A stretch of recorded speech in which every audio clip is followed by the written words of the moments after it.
मित्रांनो, मागच्या 6 वर्षापासून मी अमेरिकेत राहतो आणि मी प्लॅन करत होतो 2-3 वर्षानंतर थोडेफार पैसे कमावल्यानंतर सेव्हिंग्स केल्यानंतर इंडियामध्ये सेटल होऊ. बट जी कोलकात्यामध्ये जी घटना घडली, ज्या महिला डॉक्टर एवढा बेमानुष अत्याचार झाला, ते बघून लिटरली मला अशी धडकी भरली की खरंच इंडियामध्ये तेवढी सेफ्टी आहे, आपण खरंच शिफ्ट झालं पाहिजे की नाही.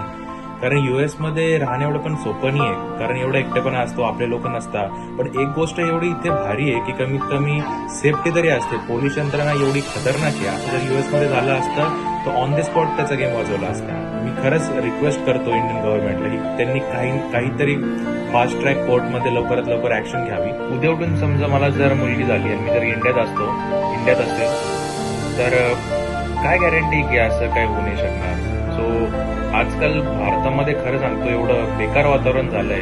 So we need justice, that's it.